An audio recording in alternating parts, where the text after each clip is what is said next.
Back once again for the renegade master. Back once again for the renegade master. Back once again for the renegade master. Back once again for the renegade master. Back once again for the renegade master.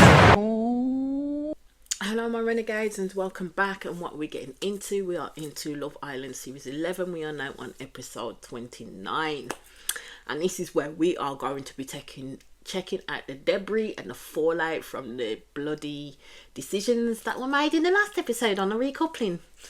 Let's get into this, shall we? But before we do, as I always say, please hit that subscribe button, please hit that notification button so when you know I'm on and doing videos. Please comment, like, share and do all the good things that you do, because I am on the road to 1k.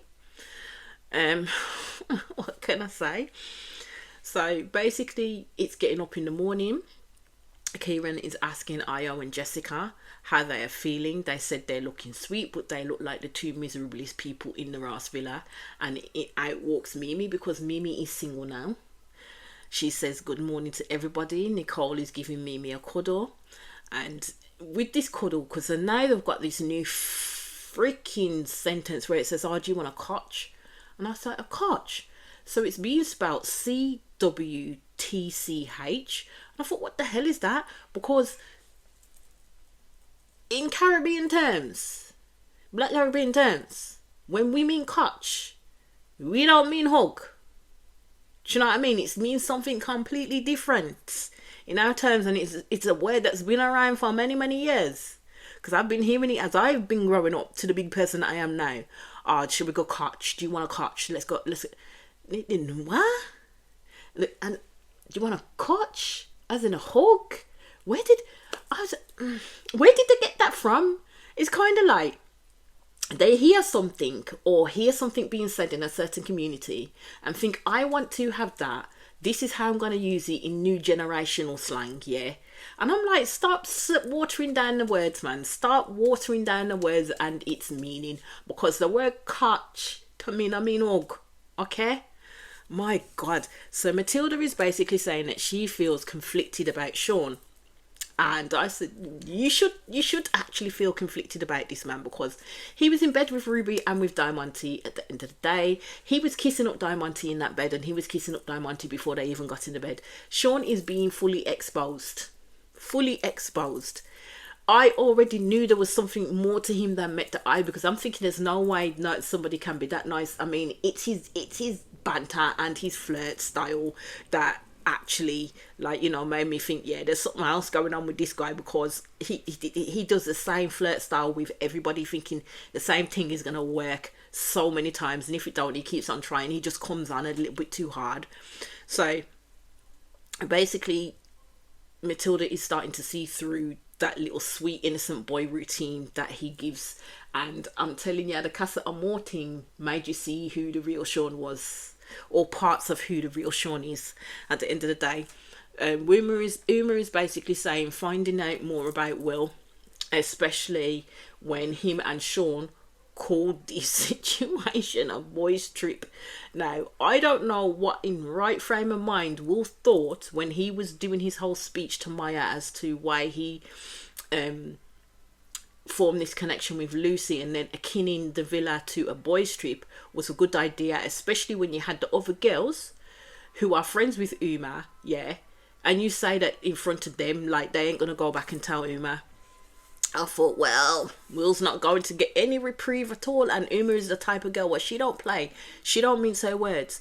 So basically Uma is saying that she feels different towards Will now, and that her feelings have started to change, which don't surprise me, because it would me as well. I'll be more wary of this person from here on out.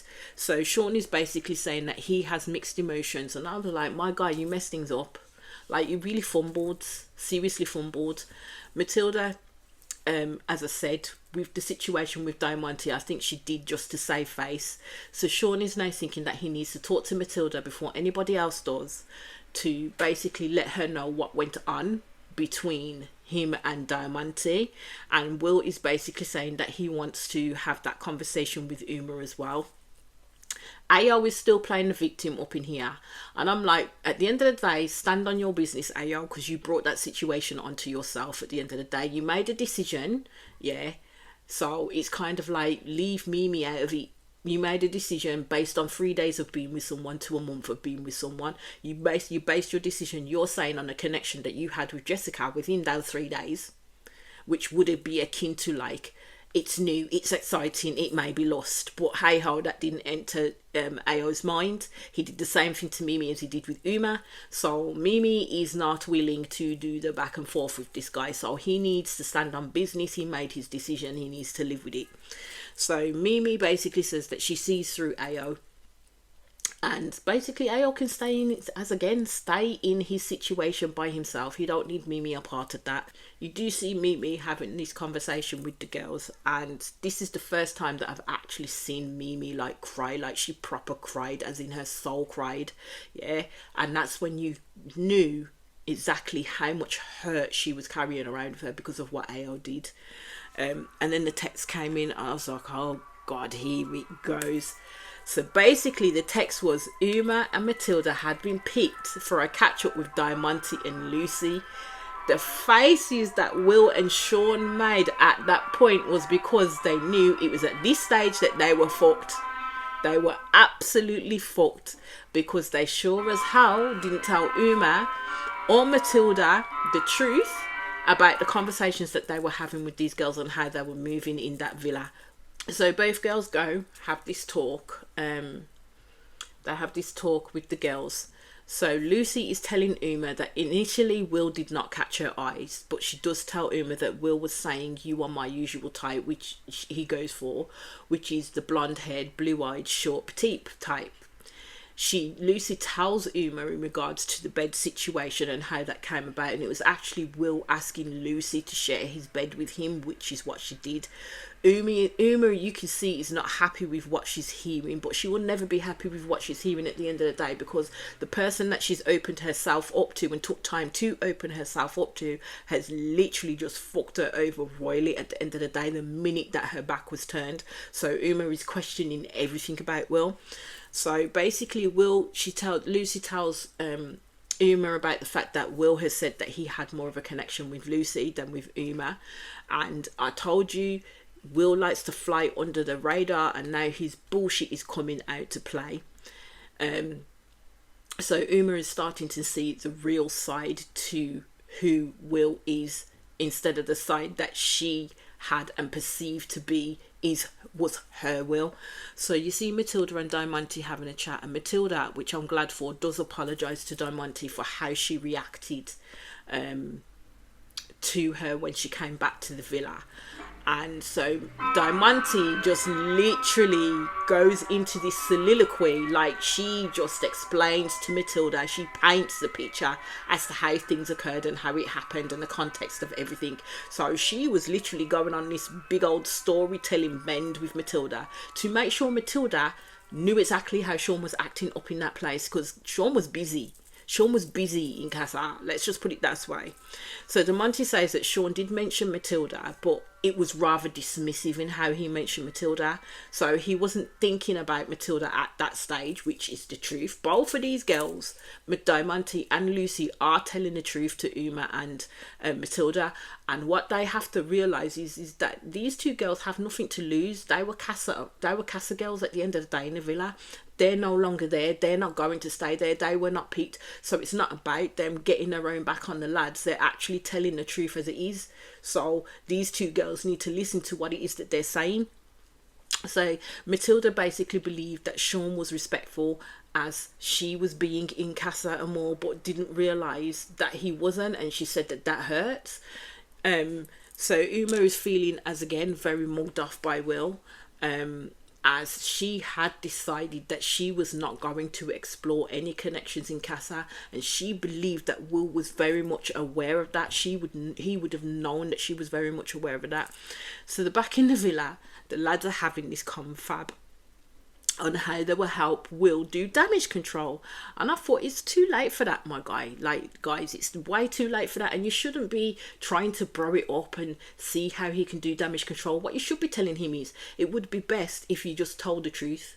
Yeah, because you know Lucy is going to tell the truth and her version of the truth. So it would be best, rather than you trying to stick a plaster on it with Uma, because she's going to come back, she's going to be angry, she's going to have a lot of questions, just tell the rotted truth with it. That's what Will needed to be told. Yeah, because you can't carry on like Matilda and Uma are dense women. They're not stupid, especially Uma at the end of the day. So this is where, again, Trey was a dickhead because he was getting on my nerves. So he was so blasé with it for real, like really telling Will to just cover over and, like, you know, get on with it. I'm just like, it just annoys me. It just annoys me sometimes how certain lads can react in certain situations. So you see Ayo and Jessica having a chat, and again she's making it about herself. So I'm just like, you were not the only one hurt by Ayo's actions at the end of the day. This man knew Mimi for a damn month and knew Jessica for 3 days, and basically that won out for him. At the end of the day, Jessica's going on about how she believes that the Villa OG girls are not going to be nice to her. She's saying that she's getting the side look, she's getting this, she's getting that. And I'm like, you have to give it some time, because at the end of the day, Mimi is a girl. They're not going to greet Jessica with open arms because a situation has occurred with their girl. They're going to address things with their girl first and make sure that she's okay before they then step you into the fold of having a chat with you. Because the first thing that Jessica needs to do is go have a chat with Mimi first, settle things with Mimi, squash, lay it down, do whatever it is that, you know, those two have to do. Then the other girls will follow suit. In that sense, that's how it works within certain friendship circles. Do you know what I mean? You can't expect these girls to move to you and be positive with you when Ayo's just done fucked up the whole situation right in the villa right now. So their first point of call is going to be for their girl, which is Mimi, which I don't blame them. So she's talking about how, like, you know, if Jessica and Mimi were on good terms, that Mimi would be the person that she would gravitate towards at the end of the day. And she would actually like to be friends, like would have been friends with Mimi, because Mimi reminds her of the friends that she has outside of the villa. Do you know what I mean? So, yeah. At the end of the day, Mimi ain't mad at Jessica. Mimi ain't mad at Jessica, she's mad at Ayo. Jessica right now is just collateral damage for the shit that Ayo's just done. Mimi says that she is not going to be talking to Ayo at all, because I think it was Nicole that asked her, well, are you going to talk to Ayo? Why should she? She's said what she needed to say to this man. He's done what he did. So, you know what? She knows where she stands now. She believes Ayo to be fake, which is true. I just think Ayo is an in-the-moment kind of person. Damn, he don't think of the consequences. He just thought he could throw Mimi over ties and Mimi would be good with it. I don't know on what planet where he thought that would be okay, but hey ho, we shall move on from there. Mimi said that if Jessica 2 talks to her, she will be fine talking to her, but it's not as though them two will be besties. And Mimi's not seeking to talk to Jessica 2, and I don't think Mimi should seek her out. It's for Jessica to come and talk to her at the end of the day. But all I'm gonna say is Ayo annoys my soul so much right now, like seriously. So then it goes back to Matilda and Uma having their talks with Diamante and Lucy. So Diamante talks to Matilda about the kiss that she'd had with Sean, and Lucy talks to Uma about the kissing in the bed with Will and the fact that Will threw up the covers over her head, and then the hideaway chat. So Lucy did end up telling Uma what Will said in regards to, what would you say if I asked you to recouple up with me, would you?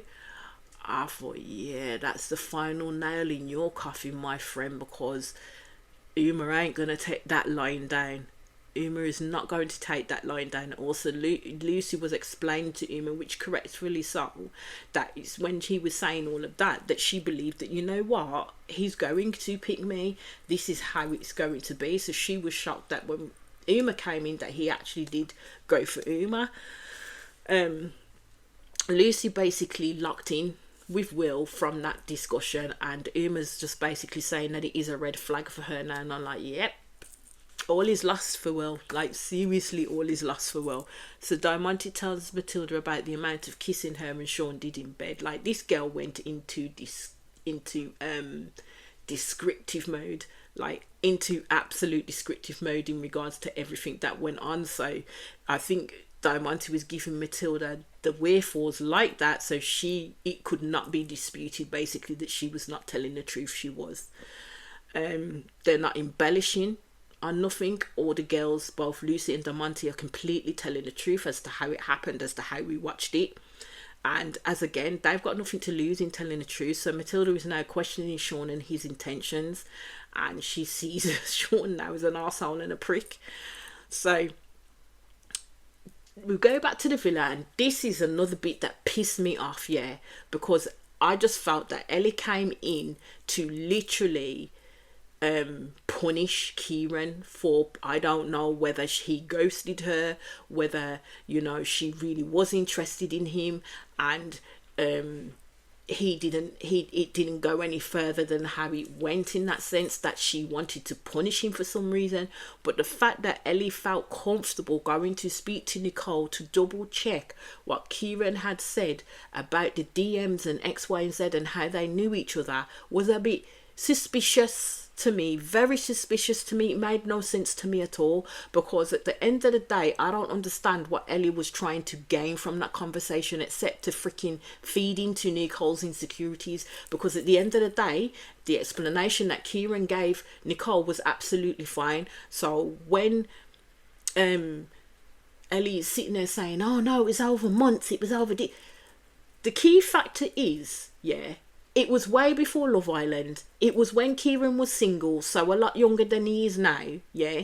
And it was way before he met Nicole and way before he said, I love you to Nicole. At the end of the day, Kieran stayed tried, true and tested within that Casa Amor setting in the villa. So for Ellie to then come and fucking put a pincushion in Nicole's happiness at that point, I'm telling you, there's some type of motivation behind there, because all that did was set Nicole off on a tangent.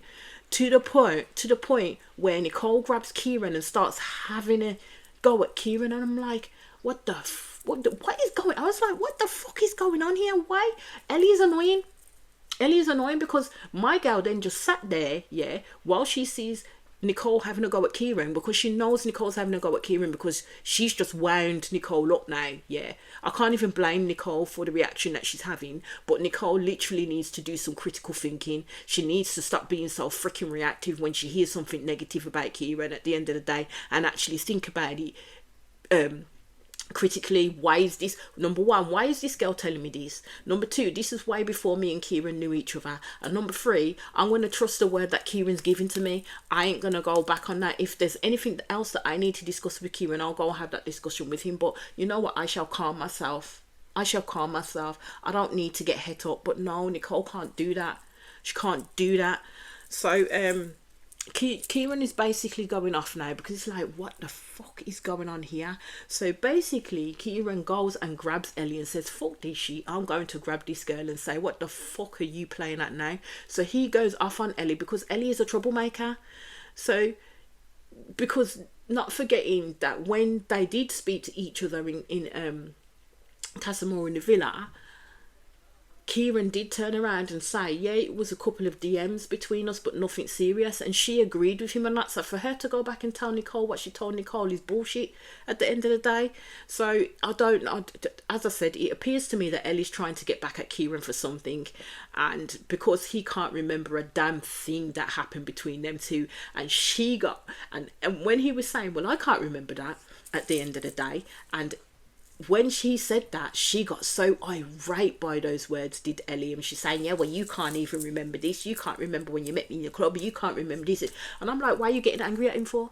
Why are you getting angry at him for, man? This is why it feeds into the fact that Ellie did this shit on purpose. So basically Kieran did turn around and literally rear at this girl and have a go at her. So now Nicole is believing that the lying has ruined it for her. But lying over what? Kieran hasn't lied to Nicole. He didn't lie to Nicole. And this is what I mean. Nicole is acting as though Kieran can't have a life before her. Kieran's had a life before her. Do you know what I mean? he's showing everything to show this girl that he freaking wants her and she can trust him.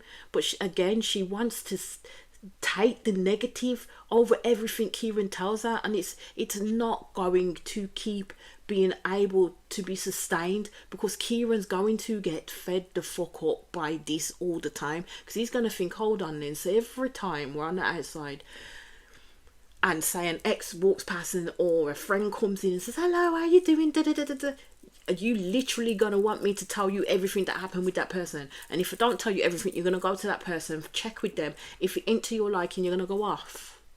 Am I going to have to deal with that every single time we're out? Yeah, nah. So Uma and Matilda come back and Sean and Will look scared. They look scared. So they start to tell the girls what happened. Now, Uma has a loud voice, so her voice was carrying over. So you could see that Will and Sean were listening to what was being said and what was going on. Uma basically said that she feels like Will treated her like a dickhead. He did. And Sean basically turned around and says, well, they don't realise that there may be three sides to the story. So Will was like, what you mean? So Sean goes, your side, her side of the truth. And I'm like, no, you forgot the cameras are there, my friend. So it's whatever the camera's got is the truth.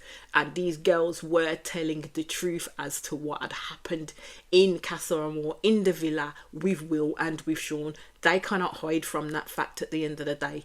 So Will knows he's fucked. And he said it, and I said, yes, you are, my friend. You completely are. So what Will needed to do was basically go be contrite and apologize for the situation itself. Do you know what I mean? That's what she needed. That's all he needed to do.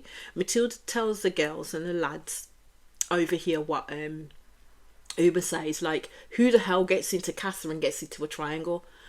Sean does. Sean,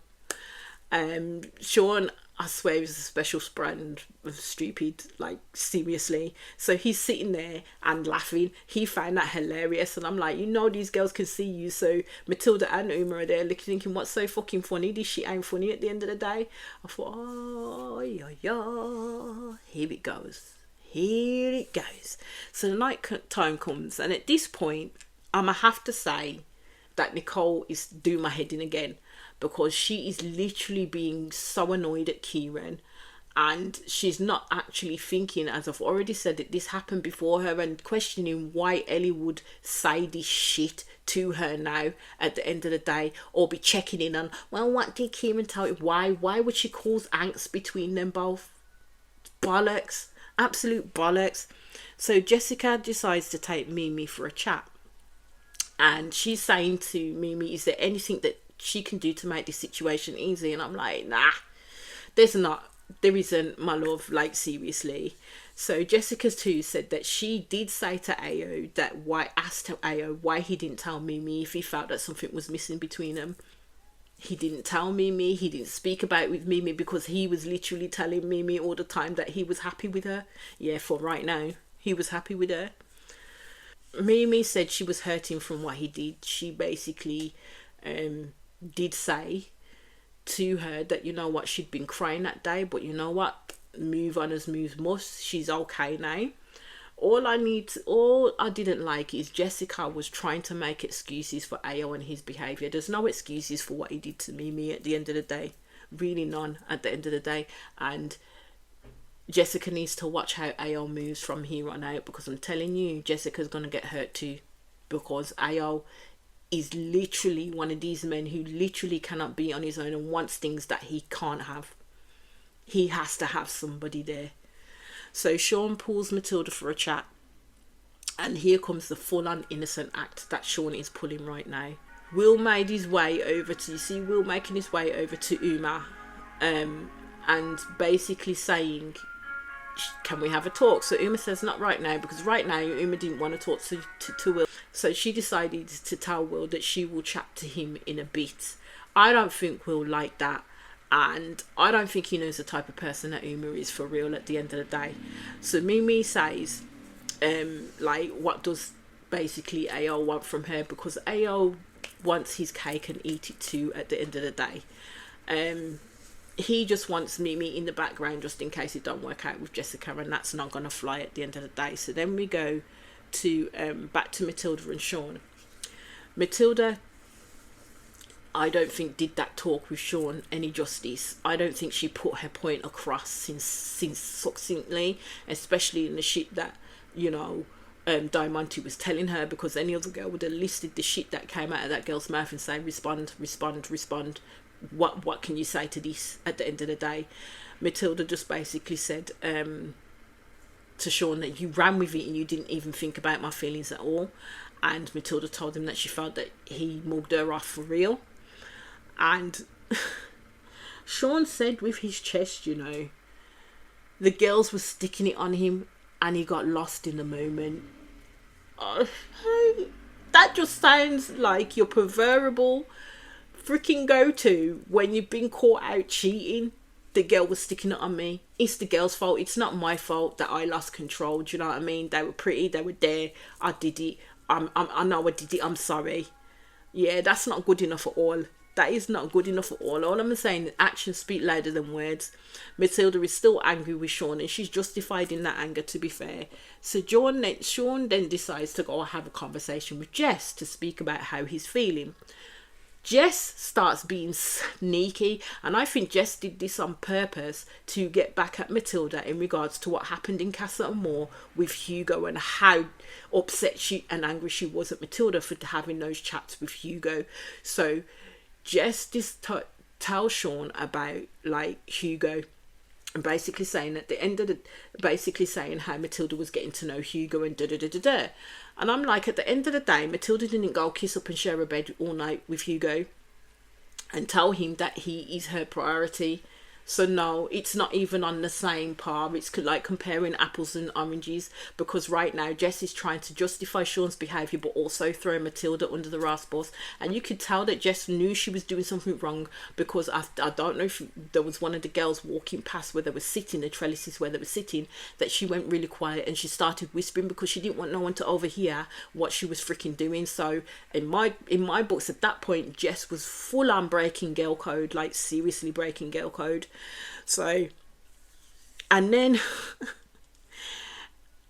and then Nicole is still going, like seriously Nicole is still going, and Ellie was watching them, you know, because she was on the terrace with Trey. So Ellie was watching them from underneath, and this is why I'm saying, yeah, Ellie just wanted to cause trouble between them. She wants Kieran, she really does. Nicole said that she can't be arsed with the shit, but I'm like, but you caused it. You can't be arsed with this shit, but you literally listened to Ellie spouting off negativity because you believed her over what Kieran told you, which is absolutely shit. Kieran's sitting there with his head in his hands, like saying, "Oh fucking hell," as in to say, "Here we go again." They're like an old married freaking couple. So then Ellie's sitting there on the terrace with Trey, basically saying that she expects an apology in terms of what Kieran said to her. And I said, for what? At the end of the day, you went and caused an issue where there was no issue to be caused. You went and upset a relationship where you didn't have to go upset a relationship. And for what? I wouldn't apologise to her for actually calling her out on her behaviour and the fact that she's a troublemaker. I thought Trey at this point needs to watch what Ellie's doing and needs to be wary of her motives from here on out, because what she did was completely uncalled for. And even Trey said, if you're going to argue over messages, it's pointless. And straight away, Ellie gets defensive. It wasn't just messages. It wasn't just DMs. It wasn't just messages. But okay. I thought, who the fuck are you? Who are you? So Trey gets pissed off because since then, Ellie's gone off half-cocked. And this is why I said Ellie wanted to wreck her relationship, and she knew that Nicole is highly strung and has a distrust of Kieran. So what better way to do it in the way that she did it? So I can see and accept why Trey is pissed off with Ellie at the moment. And I just think at this stage, Ellie needs to keep away from Kieran and his relationship fully. I don't like how she moved, because there was no need for her to do what she did. So Uma now goes to have this talk with Will. Will really has an answer for everything. Like, he's playing semantics with Lucy's words when Uma's trying to tell him. He's trying to give the impression, that Lucy didn't give the correct context in regards to what was being said.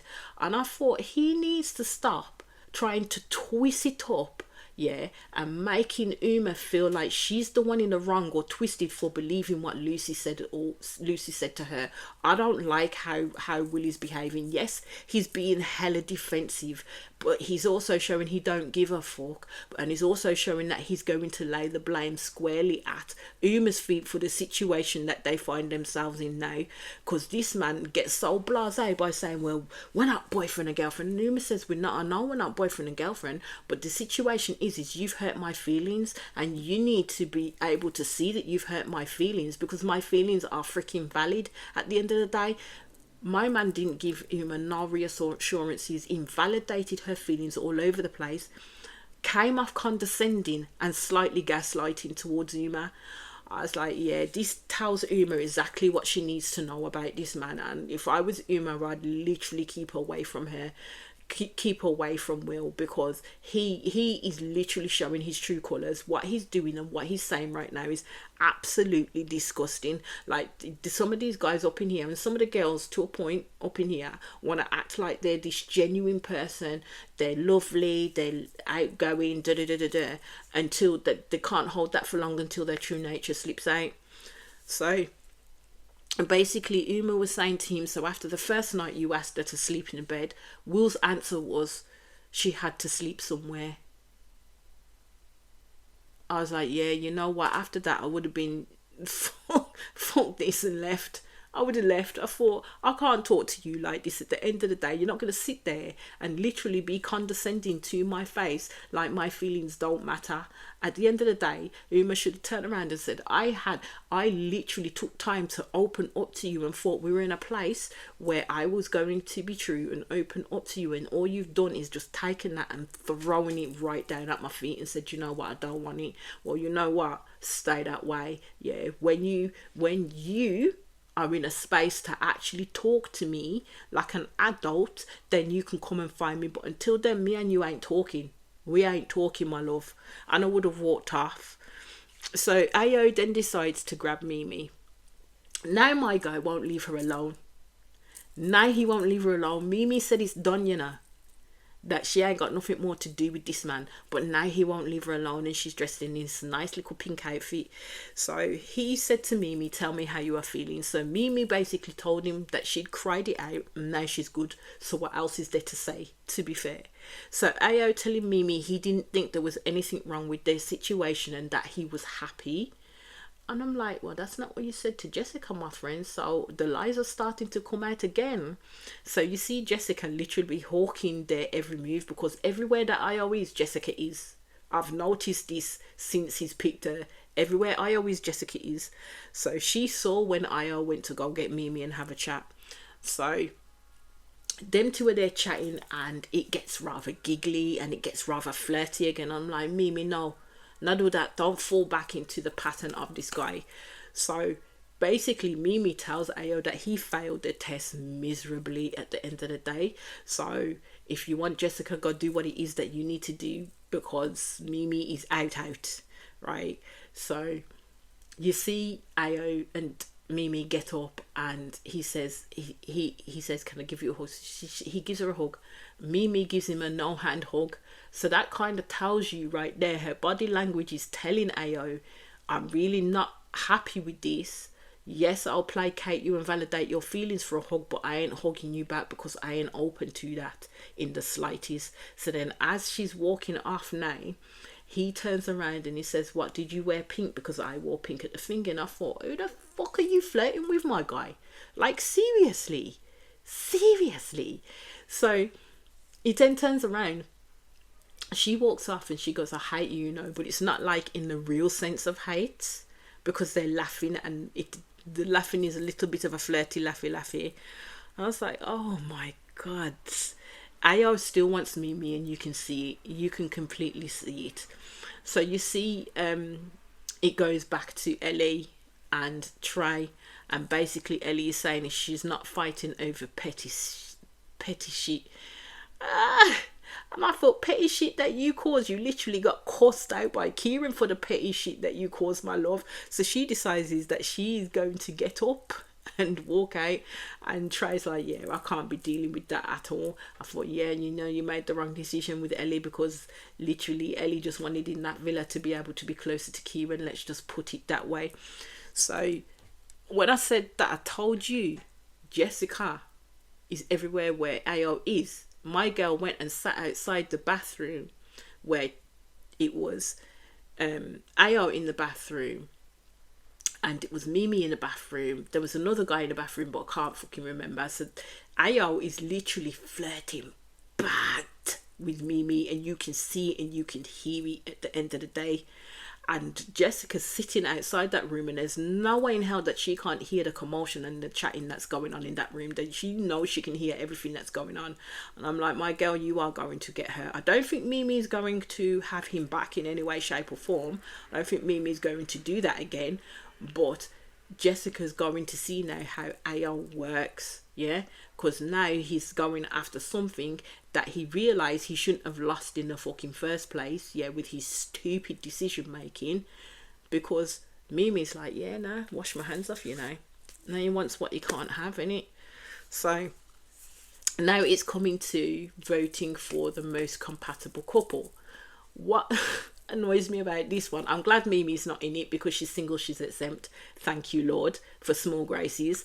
But it's weird because majority of these are in new couples, so how could you really pick who's most compatible? So you got Ellie and Trey. I said nope, that's out the water after what happened tonight. They are not compatible in the slightest. Connor and Emma, they seem to be getting on okay, but I really don't think that Emma really likes Connor. She's just going through the motions with this man. You got Grace and Blade. I ain't really seen much of them two. Are they compatible? I don't think so. If Grace had picked Messiah, then I would say that Grace and Messiah would probably be the most compatible when it came down to it, because I think Grace had ulterior motives in bringing Blade back into the villa with her, and there's certain things that Blade had said about other members of the villa, yeah, which I think is going to cause some type of fallout with them. And then you got Joey and Jesse. I would say so far, yes, Joey and Jesse are compatible at this moment in time. They're not done anything untoward, and they've stuck with each other through thick and thin at this point. AO and Jessica, after what AO did with Mimi, I don't think he will be safe, as people will be voting for the person that they like. And to be fair, do I think AO and Jessica are compatible? No, I don't. I think AO is playing a game. I think Jessica is basically on the road to being fully all in for AO, but AO is playing some kind of game because now he's decided to flirt out and bad with Mimi again. Will and Uma, I don't see it now. Probably before Lucy came in, I'd say yes, they're compatible. But now that Lucy's came in and we've seen the true light of who Will is, I don't see them being compatible. Kieran and Nicole, I would say, even though Nicole is doing my tits in royally because she needs to get a hold of her freaking insecurities and thinking that she can control Kieran's every fucking move even before she's met the dude, yeah, I would say that they are probably compatible with each other, to be fair, but they've got a lot of stuff that they need to work through. Jess and Hugo, they're getting on. Are they compatible? I don't know. Matilda and Sean, I would still say that they're compatible with each other, but they're going through a blip at the moment, especially in the behaviours of Sean. So I don't know with that one either. So that is where this episode ended. I think it's going to be tonight's episode that we will find out who the most compatible couples were, and probably any couples that may be at risk of being dumped from the villa. And also we have Love Island's Film Festival. You know that's gonna be a royal mess. That's gonna be messy. That's gonna be messy. And I have a feeling that even though like Diamante and Lucy met with Matilda and Uma, I have a feeling that they're actually going to show the beats of what happened, yeah, in terms of what Lucy and Diamante had said, so then Matilda and Uma can be assured that them two girls were telling the truth, and Sean and Will can see how fucked up their actions look on screen. Like, seriously. So this is where that episode ended, and I'll be back in quick succession with the next episode when it airs. As I always say, please hit that subscribe button, please hit that notification button so you know I'm on and doing videos. Please comment, like, share, and do all the good things that you do, because I am on the road to 1K, and I'll be back across your screens very, very soon. Peace out.